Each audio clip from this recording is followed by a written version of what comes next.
Bonjour. Bonjour, nous sommes Angelina Et Paul. Bienvenue dans notre podcast Viens et suis-moi, où nous suivons le programme d'études des Écritures hebdomadaires de l'Église de Jésus-Christ des Saints des Derniers Jours. Nous ne sommes pas des porte-parole officiels de l'Église, et ce que nous disons ne reflète que notre opinion personnelle. Cependant, en nous écoutant, nous espérons que vous ressentirez l'Esprit de Dieu et que vous aurez envie d'approfondir votre propre étude. Alors cette semaine, on se situe dans des chapitres clés vraiment du livre de Mormon, dans 3 Néphi, les chapitres 8 à 11, et certains, d'ailleurs l'introduction le dit mieux que moi, alors peut-être qu'on va tout de suite lire l'introduction. Alors, le petit titre de cette semaine, c'est « Levez-vous et venez à moi. Voici, je suis Jésus-Christ, dont les prophètes ont témoigné qu'il viendrait au monde. » Par ces paroles, le Sauveur ressuscité s'est présenté, accomplissant plus de 600 ans de prophétie du livre de Mormon. Jeffrey R. Holland a écrit « Cette apparition et cette déclaration constituent le point central, le moment suprême de toute l'histoire du livre de Mormon. C'est la manifestation et le décret qui ont éclairé et inspiré chacun des prophètes néphites. Tous ont parlé de lui, l'ont célébré par le chant, ont rêvé de lui et prié pour qu'il apparaisse. Mais maintenant, il était réellement là. Le grand jour était arrivé. Le Dieu qui transforme chaque nuit sombre en matin brillant était arrivé. » Donc, comme je disais, frère Holland le dit avec beaucoup plus de classe que moi, mais que c'est le moment suprême, le point central de toute l'histoire du livre de Mormon. Et effectivement, il y a tant à dire. C'est vrai que c'est des chapitres magnifiques. D'habitude, sur mon étude personnelle, je me concentre beaucoup sur 3 Néphi 11, sur l'apparition du Christ, sur cette voix qu'on entend mais qu'ils ne comprennent pas, qui perce le cœur, sur les enseignements du Christ.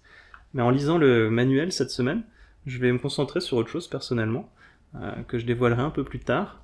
Et puis aussi, il y a une autre raison, c'est que demain, c'est notre conférence de Pieux, et j'ai un discours sur 3 Néphi 11, justement, en tout cas sur l'invitation du Christ, levez-vous et venez à moi pour toucher les marques dans mes mains et dans mes pieds. Donc, dans mon étude personnelle, je suis allé dans une autre direction que je vous présenterai aujourd'hui. Aussi, juste au cas où vous entendez des petits bruits de bébé, on a notre fils qui a bientôt 3 mois, qui est à côté de nous et qui est bien éveillé. Donc c'est possible qu'il participe un petit peu. Voilà, mais commençons avec toi, Angelina. Qu'est-ce que tu as étudié cette semaine ?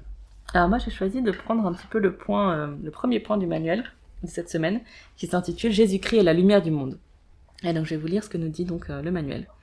Vous remarquerez que le thème des ténèbres et de la lumière est répété tout au long de 3 Néphi 8 à 11. Que vous apprennent ces chapitres sur les ténèbres et la lumière spirituelle ? Qu'est-ce qui produit des ténèbres dans votre vie ? Qu'est-ce qui produit de la lumière ? À votre avis, pourquoi le Sauveur a-t-il choisi de se présenter comme étant la lumière et la vie du monde ? Les événements décrits dans 3 Néphi 9 à 11 sont parmi les plus sacrés du livre de Mormon. Lisez-les lentement et méditez à leur sujet. Voici quelques questions pour vous aider. Et donc, comme d'habitude, les questions sont toujours très pertinentes et peuvent, si on prend le temps, nous pousser vraiment à ressentir l'esprit dans notre vie. Et donc, je ne vais pas forcément répondre à ces questions pour moi, mais vous pouvez chercher à y répondre pour vous-même. Et voici les questions qu'il nous propose. Qu'aurais-je ressenti si j'avais été parmi ces personnes ? Qu'est-ce qui m'impressionne concernant le Sauveur dans ces chapitres ? Comment est-ce que je sais que Jésus-Christ est mon Sauveur ? Comment a-t-il été une lumière dans ma vie ? Magnifique. Alors c'est vrai que, comme tu l'as dit, et comme ça a été dit magnifiquement par Elder Holland, mais probablement par aussi d'autres personnes, ce sont vraiment les chapitres les plus sacrés, les plus importants de tout le livre de Mormon. Et pourtant, je pense que, contrairement à ce que le manuel nous invite à faire, c'est-à-dire à le lire lentement et à méditer à leur sujet, je ne pense pas que je l'avais jamais vraiment fait avant aujourd'hui. Donc voilà, je l'avais jamais vraiment pris le temps de le faire, et j'ai essayé de lire lentement, de souligner les passages cette semaine. Bon, je pense que j'ai encore du travail à faire au niveau méditation sur ces passages d'ailleurs, parce que j'ai probablement manqué encore un peu de temps, mais en tout cas j'ai essayé de prendre un peu plus le temps que ce que j'aurais fait peut-être habituellement si j'avais pas été invitée. Et donc je vais juste commencer par vous lire l'un des passages qu'il nous propose, et qui est 3 Néphi 8, les versets 19 à 23. Et il arriva que lorsque les tonnerres et les éclairs et l'orage, et la tempête, et les tremblements de la terre finirent, car voici ils durèrent environ 3 heures. Certains dirent que le temps fut plus long, néanmoins toutes ces choses grandes et terribles se firent en 3 heures environ. Et alors voici, il y eut des ténèbres sur la surface du pays. Il arriva qu'il y eut des ténèbres épaisses sur toute la surface du pays, de sorte que ceux de ses habitants qui n'étaient pas tombés pouvaient toucher la vapeur des ténèbres. Et il ne pouvait y avoir aucune lumière à cause des ténèbres, ni lampe, ni torche. Il était impossible d'allumer du feu, avec leur bois fin et extrêmement sec, de sorte qu'il ne pouvait pas y avoir de lumière du tout. Et on ne voyait aucune lumière, ni feu, ni lueur, ni le soleil, ni la lune, ni les étoiles, tant étaient grands les brouillards de ténèbres qui étaient sur la surface du pays. Et il arriva que pendant 3 jours, on ne vit aucune lumière. Il y avait continuellement de grandes lamentations, et des hurlements et des pleurs parmi tout le peuple. Oui, grands furent les gémissements du peuple, à cause des ténèbres et de la grande destruction qui s'était abattue sur lui. C'est super que t'en parles parce que je parle un peu de la réaction du peuple après à l'appel du Christ, à la voix qu'on entend. Et donc ça, c'est un peu l'introduction. Il y a eu ces grands cris et lamentations. Donc on voit que le mot ténèbres, il est répété beaucoup de fois, mais surtout on dirait que là, Mormon qui nous fait le commentaire, il enfonce vraiment bien le clou. Hein. Donc voilà, il y avait des ténèbres, il y avait vraiment des ténèbres, il y avait aucune lumière, ni avec des torches, ni avec du feu. Donc on se dit au début, bon, c'est bon, on a compris quoi. Il a fait nuit pendant 3 jours, comme Samuel le Lamanite l'avait promis. Mais non, on voit qu'il essaie vraiment de nous faire comprendre que c'est plus profond que ça, que c'était vraiment des ténèbres palpables. Hein. Il nous dit on pouvait toucher la vapeur des ténèbres, et que d'ailleurs rien ne pouvait transpercer ces ténèbres. Et j'ai bien aimé dans le podcast, donc le podcast Follow Him, Hank Smith et John Balloway, qu'on écoute souvent, Paul et moi. Cette semaine, John faisait une petite blague, et c'est vrai que moi aussi j'avais un peu réagi. Je m'étais dit, bon, il nous dit... on pouvait allumer ni feu, on voyait ni feu, ni lueur, ni soleil, ni la lune, ni les étoiles. Impossible d'allumer du feu avec leur bois fin et extrêmement sec. Donc John disait, au cas où on aurait un petit doute, mais il nous dit qu'ils pouvaient pas faire de feu, mais ça se trouve ils ont essayé avec du bois mouillé ou avec du bois vert. Bon, il nous précise bien qu'ils ont essayé avec du bois, non pas juste sec, mais extrêmement sec, et que même ça marchait pas. Bref, en résumé, il nous explique bien qu'ils ont tout essayé. C'était pas une partie de plaisir de rester 3 jours dans les ténèbres, ils ont vraiment tout essayé pour avoir de la lumière, parce que c'était, comme il nous l'explique, angoissant. Voilà, ils venaient de vivre aussi des grandes destructions, des morts, etc. Mais ils ont vraiment pas réussi à transpercer ces ténèbres. Puis finalement, donc la lumière est arrivée. Donc il y a eu d'abord juste les paroles, mais ensuite effectivement le Christ qui s'est vraiment montré. Et tu vas en parler après. Hein. Mais les premières paroles du Christ, c'est ce qu'il nous dit le manuel. Il se présente comme étant la lumière et la vie du monde. Et donc 3 Néphi 11. Après avoir entendu la voix plusieurs fois, là, cette fois, le Christ descend et il le voit réellement. Et au verset 10 et 11, voilà ce qu'on lit. « Voici, je suis Jésus-Christ, dont les prophètes ont témoigné qu'il viendrait au monde. Et voici, je suis la lumière et la vie du monde. » Bon, tu diras la suite après, mais je m'arrête juste là. Et on nous disait, John disait, voilà, ils viennent de vivre des ténèbres vraiment impénétrables. Et les premières paroles que le Christ leur dit en descendant, c'est « Je suis la lumière et la vie du monde ». Donc c'est vraiment finalement voilà une démonstration, une leçon pratique grandeur nature que seul le Christ peut vaincre des ténèbres insurmontables. Et d'ailleurs petite parenthèse, en fait c'est pas tout à fait la première phrase qu'il dit, parce que la première phrase qu'il dit c'est je suis Jésus-Christ, dont les prophètes ont témoigné qu'il viendrait au monde. Et là encore c'est hyper intéressant cette formulation. Donc il annonce qu'il est le Christ promis, et une fois de plus il met l'accent sur le rôle crucial des prophètes. Donc bon, on va pas en reparler aujourd'hui, parce qu'on en a déjà pas mal parlé les 2 derniers épisodes, mais voilà, vraiment c'est fou de voir à quel point j'avais pas remarqué avant, comme le livre de Mormon fait remarquer sans cesse l'importance du rôle des prophètes. Et donc voilà, lire les Écritures chaque jour, c'est vraiment se plonger dans la parole de Dieu qui est transmise par les prophètes, et donc c'est pour ça que c'est l'un des commandements qu'on nous répète sans cesse et qui est très important.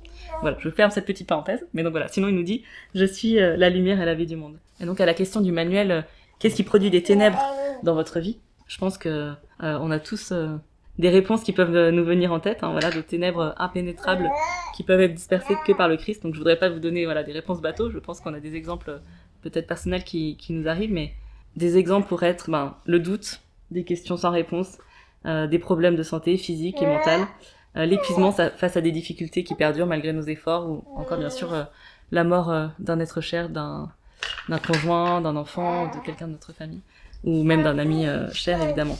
La dépression aussi. Voilà. Et donc voilà, effectivement je me disais, bon, tu as peut-être des exemples, tu viens de parler de dépression. Moi je disais que comme vous, j'ai connu aussi certains épisodes qu'on pourrait appeler de ténèbres spirituelles dans ma vie. Et j'ai essayé de réfléchir à certains moments, et je me suis dit, peut-être des fois... Et bon, ça m'est venu en tête, cet épisode de dépression de Paul, t'en as déjà parlé à quelques reprises. De moi, peut-être une période quand j'étais à l'adolescence où je me sentais vraiment très seule. J'ai pensé aussi, bien sûr, à la maladie de mon père. Et vraiment, en pensant à ces périodes, plus sombres, on a tous des problèmes ou des choses, mais en réfléchissant à est-ce qu'il y a eu vraiment des moments de ténèbres qui m'ont paru très sombres dans ma vie, ça me paraît évident qu'à ces moments-là, c'est vraiment le Christ qui était capable de m'amener de la joie et de la lumière dans ces moments-là de ma vie, en fait. J'ai aussi réfléchi, ça m'a aussi fait penser, en fait, que nos alliances, on nous dit, c'est ce qui nous lie au Christ. Et certaines alliances, elles nous lient aussi aux autres, comme notre scellement au temple, qui nous lie à notre conjoint, scellement qui nous lie aussi à nos parents, à notre famille. Et donc vraiment, j'ai pu voir à quel point le Christ et mes alliances qui me lient au Christ, mais aussi à d'autres personnes, sont des choses qui peuvent nous aider à voir la lumière dans ces moments très sombres. Il n'empêche que des fois, on a la théorie, on sait qu'il n'y a que le Christ qui est la lumière, la vraie lumière, et qui peut nous sortir des ténèbres. Mais quand on est dans ces ténèbres impénétrables, ben, des fois, en pratique, on a parfois un peu du mal à s'en rappeler. Il y a un passage que j'ai trouvé intéressant aussi, dont il parlait dans le podcast Follow Him, c'est que, oui, la lumière est bel et bien arrivée, mais elle est arrivée après les 3 jours. Et donc, des fois, il faut qu'on soit patient pendant une période où on doit supporter les ténèbres et on est plongé dedans, comme eux. Mais c'est une période nécessaire. Ça s'applique aussi, une application un peu pratique à laquelle on peut penser, c'est aussi faire attention à ne pas vouloir forcer la lumière trop vite aux personnes qui sont dans les ténèbres. Des fois, on peut avoir tendance à vouloir dire des phrases un peu bateaux pour conforter les gens et oui, mais ça ira, ou t'es pas seul à vivre ça, voilà. Alors que des fois, ce qu'on a besoin, c'est de juste pleurer avec ceux qui pleurent et vouloir les consoler et reconnaître que leur douleur est réelle et que ce qu'ils traversent est vraiment très difficile. Et donc, j'ai trouvé intéressant, voilà, cette application de se dire, il faut attendre pendant les 3 jours et des fois ne pas vouloir dire quelqu'un qui vient juste de... Enfin, il y a des choses qui vont peut-être nous paraître évidentes, mais pourtant en pratique des fois on le fait peut-être très maladroitement. Il y a quelqu'un qui vient juste de perdre un être cher, on va pas lui dire oui mais le Christ est ressuscité, donc voilà. Bon, on va d'abord être triste avec la personne et dire désolé mes condoléances, etc. Ça me fait penser au discours de Frère Gong de la dernière conférence qui s'appelle Tout concourra à votre bien. Je l'ai lu il y a quelques jours et c'est exactement ce que tu es en train de décrire. Il dit, lorsque les épreuves surviennent, ce que nous souhaitons le plus, c'est souvent que quelqu'un nous écoute et soit à nos côtés. Sur le moment, même si l'intention est de réconforter, les réponses clichés peuvent se révéler inutiles. Parfois, nous désirons avoir quelqu'un qui souffre et pleure avec nous, qui nous laisse exprimer notre douleur, notre frustration, voire notre colère, et qui reconnaît avec nous qu'il y a des choses que nous ne savons pas. J'ai trouvé que c'était excellent avec ce que tu disais, que il faut savoir aussi accompagner les autres de la bonne façon. Et puis aussi sur le fait qu'il y ait ces 3 jours de ténèbres, tu disais, c'est pas automatique, la lumière n'arrive pas tout de suite. Moi, je me faisais la réflexion que ces 3 jours de ténèbres, ils sont arrivés après des cataclysmes énormes, mais aussi après des décennies de difficultés. Il y a quand même eu les bandes de Gadianton, il y a eu tout le peuple qui est devenu méchant à part quelques justes, il y a eu des assassinats, toutes sortes de choses. Et je me dis que toute cette période, et c'est un peu ma réflexion plus tard, en fait, ça a été quand même long pour les justes, j'imagine. Donc cette lumière, parfois, elle arrive même beaucoup plus tard. Et pour être tout à fait personnel, quand tu parlais de ma dépression, effectivement, j'avais fait une dépression profonde, et parler de ténèbres, qu'est-ce qui provoque des ténèbres ? Pour moi, c'était le cas. J'étais impressionné, en fait, de la façon dont cette dépression peut diminuer votre capacité à ressentir l'esprit. À quel point vous pouvez avoir l'impression d'être complètement seul pendant longtemps et de faire les choses et d'essayer de les faire comme avant et que ça marche moins bien, on dirait, en fait. Et moi, je sais que ce qui m'a vraiment aidé, c'est de pouvoir servir dans mon appel et d'avoir une famille qui m'a soutenu. Mais c'était difficile, c'était très difficile sur le plan spirituel où on a vraiment l'impression d'être moins guidé, moins dirigé que quand on n'est pas dans cet état de dépression, quoi. Dans le podcast Follow Him, ils en parlaient, mais je me suis dit que c'était mieux d'avoir ta source directe plutôt que de citer Hank Smith et John Balloway qui en parlent. Il y avait un discours suggéré pour ce point dans le manuel. C'est un discours qui avait été donné par Sharon Newbank à la conférence générale de avril 2019 et qui s'intitulait « Le Christ, la lumière qui brille dans l'obscurité ». L'un de nos besoins fondamentaux pour progresser est de rester lié à Jésus-Christ, notre Rédempteur. Il est la source de notre énergie, la lumière et la vie du monde. Sans un lien fort avec lui, nous commençons à mourir spirituellement. Satan le sait et essaie d'exploiter les pressions du monde que nous subissons. Il s'emploie à faire baisser notre lumière, de court-circuiter l'alimentation et de nous laisser seuls dans l'obscurité. Ces pressions sont des situations courantes de la condition mortelle, mais Satan s'acharne à nous isoler et à nous faire croire que nous sommes les seuls à les vivre. Et c'est intéressant là ce qu'elle dit, parce que finalement, ce qu'elle appelle ici là, ces pressions, c'est en fait ces ténèbres, et elle nous dit bien que ce sont des situations courantes. Donc là, nous on a parlé d'exemples un peu extrêmes de ténèbres vraiment impénétrables, voilà, la mort, la dépression, mais elle nous dit qu'il y a vraiment des sources de ténèbres et de pressions qui sont dans la vie quotidienne. Et elle nous donne quelques exemples. Elle nous dit « Certains d'entre nous sont paralysés par le chagrin. Certains d'entre nous sont tout simplement à bout de force. Certains d'entre nous ont le sentiment de ne pas entrer dans le moule traditionnel. Certains d'entre nous ont des questions qui les déstabilisent. Certains d'entre nous pensent qu'ils ne sont jamais assez bons. » Toutes ces situations, c'est des choses qui peuvent vraiment être des ténèbres spirituelles dans notre vie et qui peuvent dissiper que par Jésus-Christ, parce que souvent ça vient aussi de mensonges de l'adversaire là dans les phrases qu'on a entendues. Et voici une chose qu'elle nous dit. « Vous n'êtes pas seul. Son nom même, Emmanuel, signifie Dieu avec nous. Assurément, il est avec vous. Faites quelques pas de plus sur le chemin des alliances, même s'il fait trop sombre pour y voir loin. Les lumières se rallumeront. Je témoigne de la véracité des paroles de Jésus, paroles qui sont remplies de lumière. Approchez-vous de moi et je m'approcherai de vous. Cherchez-moi avec diligence et vous me trouverez. Demandez et vous recevrez. Frappez et l'on vous ouvrira. Magnifique. Merci. Alors moi j'ai traité le deuxième point. Jésus-Christ veut nous pardonner. Et ça me touche particulièrement parce que j'adore étudier la miséricorde de Dieu en fait. Et je trouve que parfois en tant que membre de l'Église, on est trop prompt à vouloir la justice et on réalise pas suffisamment la grandeur de la miséricorde de Dieu. Et donc dans ce tout petit passage du manuel, ils disent « Que trouvez-vous dans 3 Néphi 9, 13 à 22 et 10, 1 à 6 qui vous aide à ressentir son amour et sa miséricorde ?»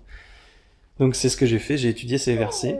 Mais juste avant, on se rend compte que dans les chapitres 8 et 9 de 3 Néphi, on entend donc cette voix, la voix du Christ au milieu des ténèbres. Et c'est vraiment remarquable, juste en réfléchissant, de quoi témoigne-t-elle ? Il y a beaucoup de choses, mais il y a 3 choses qui me sont venues à l'esprit. Elle annonce à tout le monde les destructions qui ont lieu. Elle annonce aussi la raison de ces destructions, mais elle annonce aussi les intentions du Sauveur. Alors je vais pas m'attarder sur le type de destruction, bien qu'il est intéressant de voir que les 4 éléments sont employés, l'eau, la terre, le feu et l'air. Cela témoigne pour moi qu'il est réellement le maître des cieux, terre et océans, comme on le chante. T'attribues un peu des passages du podcast J'ai pas écouté de podcast. Tu l'as pas écouté ? Non. Ils disent exactement ça. Ah bon ? Genre exactement ça. Ok. Je crois qu'ils citent le chant. Ah bon ? Genre ça. Trop bien. Donc, disclaimer, Angena vient de me dire que dans le podcast, ils disent exactement ce que je viens de dire. Je n'ai pas écouté le podcast Follow Him de cette semaine, donc s'il y a une quelconque ressemblance, c'est que peut-être le Saint-Esprit voulait qu'on le dise tous les deux, je sais pas. Mais voilà. Et je vais pas non plus m'attarder sur la géographie des destructions, parce que honnêtement, je me suis jamais trop intéressé en tout cas sérieusement, à la géographie du livre de Mormon, donc je saurais même pas quoi dire à ce sujet. Mais j'aimerais juste noter une des raisons pour lesquelles il est permis ces cataclysmes.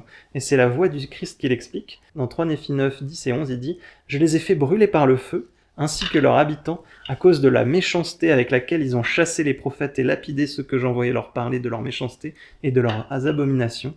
Et parce qu'ils les ont tous chassés, de sorte qu'il n'y avait plus aucun juste parmi eux, j'ai fait descendre le feu et les ai détruits. » Moi j'ai bien aimé ce passage, juste, ça donne l'impression que les seuls justes qui étaient présents, c'était les prophètes. On dirait un peu. En tout cas, souvent le Sauveur dit qu'il envoie ses destructions lorsqu'on est tout à fait mûr dans l'iniquité. Et c'est surprenant parce que souvent, on a l'impression qu'il laisse passer pas mal de choses assez énormes. Des justes qui sont chassés, des prophètes sur lesquels on crache, on leur frappe dessus, on les rejette, on les lapide, des grands juges assassinés, une panoplie de méchanceté qu'on voit à travers Élamant, à travers 3 Néphi, on se dit waouh, ça veut dire quoi être mûr pour la destruction, parce que là on a l'impression qu'ils y sont. Ouais, ils sont déjà bien mûrs. Voilà, ils sont déjà bien mûrs. Mais là on a un des facteurs, il dit parce qu'ils les ont tous chassés, de sorte qu'il n'y avait plus aucun juste parmi eux. Et en cela, moi je trouve que c'est très beau parce qu'on peut se rendre compte que si on est juste, on est aussi une protection pour notre ville et notre entourage. Donc il faut aussi d'ailleurs être à l'écoute de l'esprit et être prêt à partir si le Seigneur nous le demande, comme la famille de Lot, et sans se retourner, comme la femme de Lot. Mais ça c'est une autre histoire. Maintenant j'aimerais juste conclure cette petite partie sur la destruction des méchants en disant qu'en fait, si Dieu attend le dernier moment, que tous les gentils soient chassés et tués avant de faire abattre ses jugements sur les méchants, c'est aussi un signe de sa tendre miséricorde envers ses enfants. Il espère et désire que chacun se repente, peu importe son niveau de péché actuel, et qu'il se tourne vers lui. Et ça, justement, il en témoigne juste après dans son 3e message dans ces passages. Alors je dis 3e message, il y en a plusieurs, mais la 3e chose que je voulais dire, c'est ceci.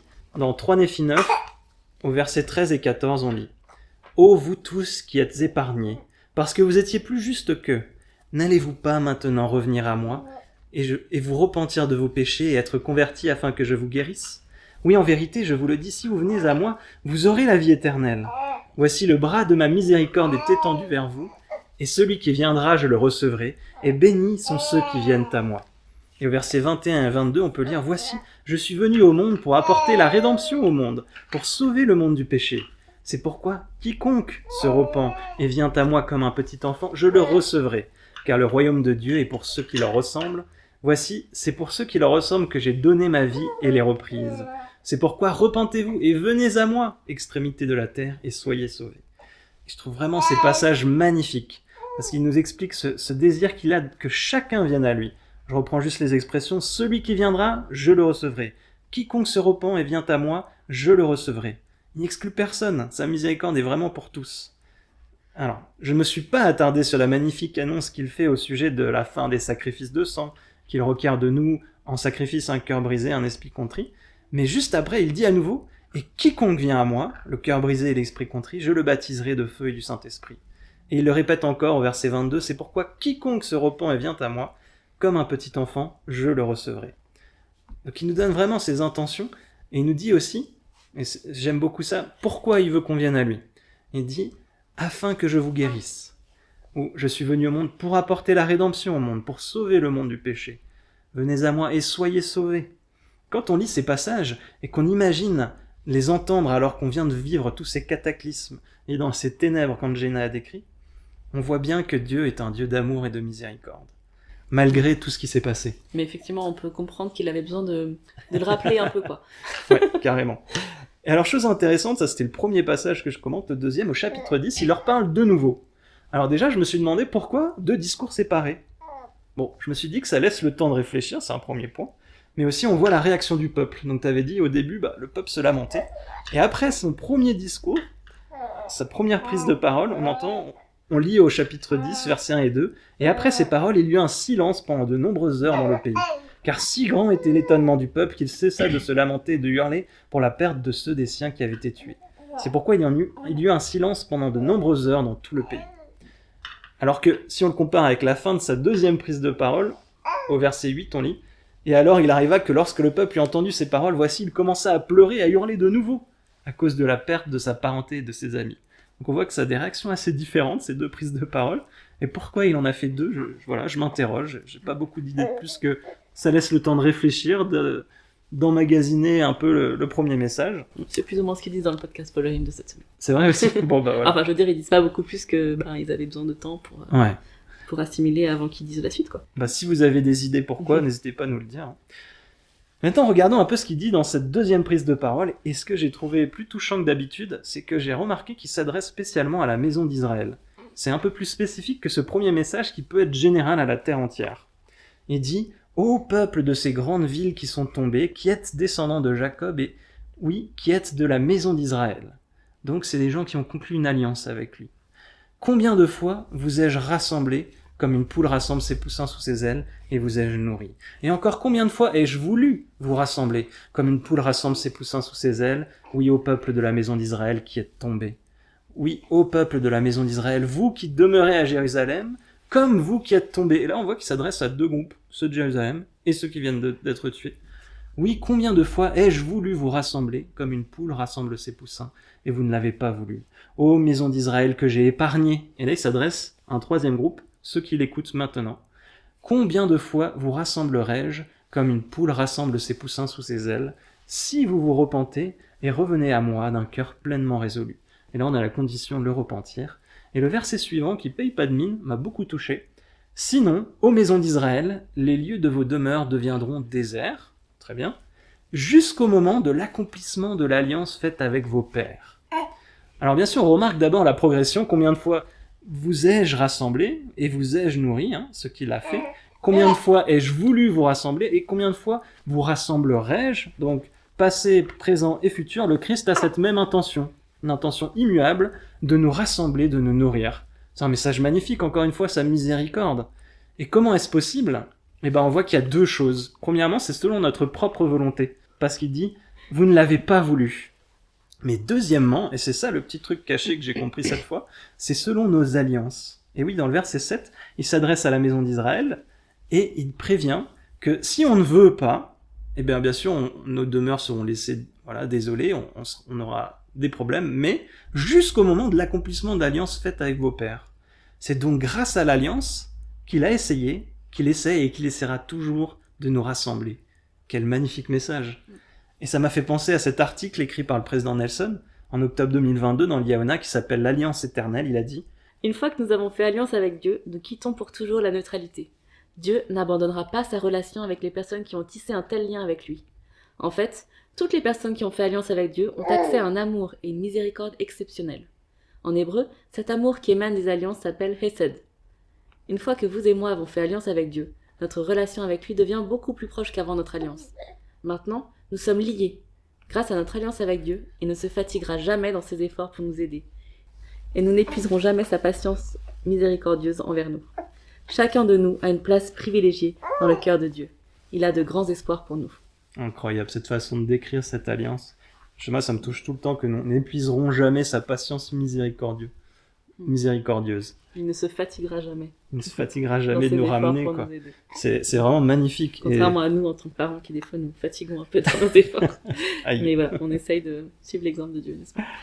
Donc j'aime particulièrement en apprendre plus sur la miséricorde de Dieu, et je pense que ces passages, ils sont tellement puissants quand on le regarde sous ce prisme.